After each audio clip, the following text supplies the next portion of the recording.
básicamente el 90% de la actividad sísmica que repercute a nivel central del país y que tiene su riesgo en la Ciudad de México. Esa zona de subducción, jóvenes, en el contacto de la placa de Cocos con la placa de América del Norte, se da desde el estado de Nayarit, ¿sí? En el litoral de Nayarit, desde Nayarit, después pasa por Jalisco, Colima, Guerrero, Oaxaca, Chiapas, dentro del territorio nacional. Pero esa placa de Cocos también tiene que ver, jóvenes, con las plataformas continentales de América del Sur. Y es por eso que el movimiento de esa placa también genera sismos en Guatemala, en Nicaragua, en Colombia, y llega hasta Colombia, y repercute también en Perú. Es una placa muy extensa, les repito, que está a nivel en el Pacífico. Y los sismos que se generan por el movimiento de esa placa, pues no solamente repercuten a México, repercuten en otros países. Bueno, lo que está pasando es que geológicamente esos dos cuerpos rocosos muy extensos, ¿sí?, están trabajando bajo algo que llamamos una falla inversa. La falla inversa son esfuerzos de compresión. Es decir, la placa de Cocos está comprimiendo a nivel del lecho oceánico a la placa de América del Norte. Y esa compresión está haciendo que la placa de Cocos se esté internando.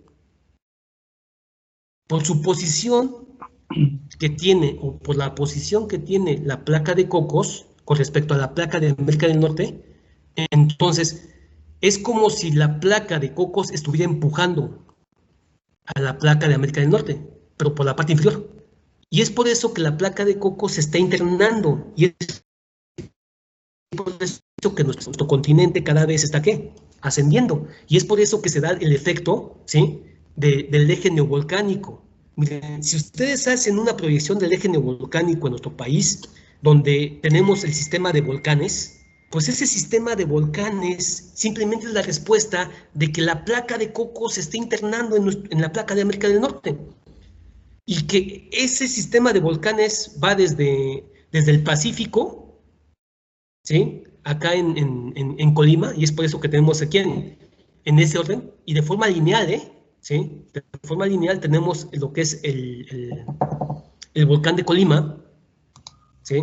Después, jóvenes, tenemos el Nevado de Toluca. Después tenemos el Popo, el Iztaccíhuatl. Después tenemos el Pico de Orizaba o el Citlaltépetl. Y por último, en Chiapas tenemos el Chichonal. Y todos alineados. ¿Por qué razón? Porque es exactamente esa linealidad la que está de manera paralela convergiendo con la zona de subducción a nivel del litoral del Pacífico del país, ¿sí? Bueno, pues todo eso, a nivel de nuestro país, geológicamente hablando, pues es lo que está provocando los sismos. Y es por eso, jóvenes, que nosotros estudiamos mucho, ¿sí?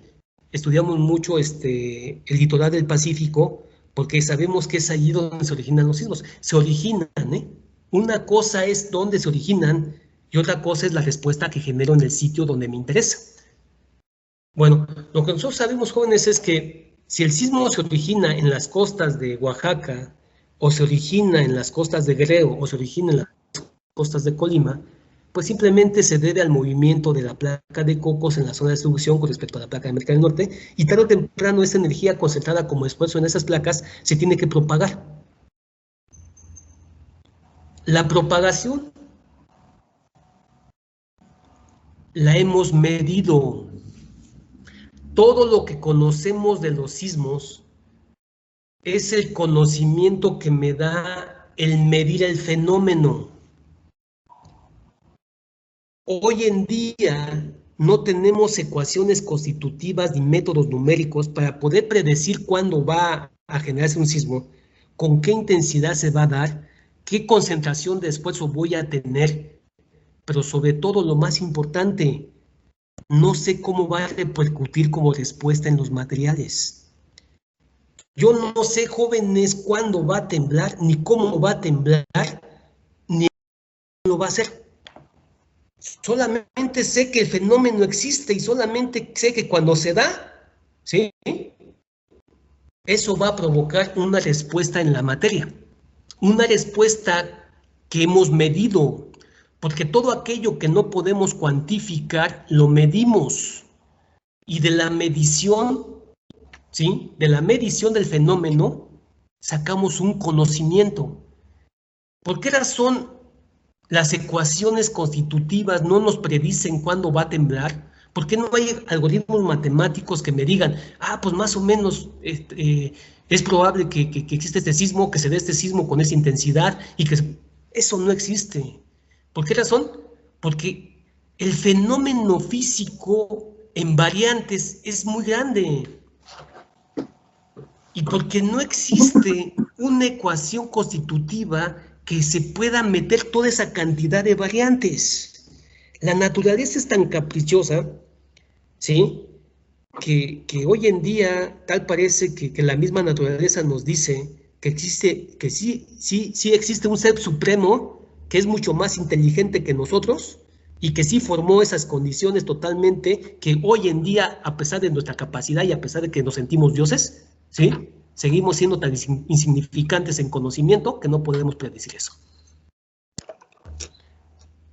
Y el sismo es uno de esos fenómenos. A tal grado, jóvenes, ¿sí? Perdón que lo interrumpa, pero ya es la hora de que termine la clase. 11:30. Ya terminó. Bueno, ok. Bien, jóvenes. Vamos a dejarle aquí. Por favor, la siguiente clase voy a continuar con esta diapositiva, pero antes de eso, por favor, díganme que nos quedamos en explicar, jóvenes, el fenómeno sísmico. ¿Sí? Sí, profe. Sí, profe, gracias. Muchas gracias. Bien, ¿alguna duda? No, No, profe. No, profe, ninguna. Ok, jóvenes. Pues si no hay dudas, entonces nos vemos en la siguiente clase, ¿sí? Cuídense. Hasta luego. Hasta luego. Gracias, profe, igualmente. Hasta luego. Buen día, jóvenes. Hasta luego, buen día. Hasta luego, profe. Hasta luego. Que estén bien.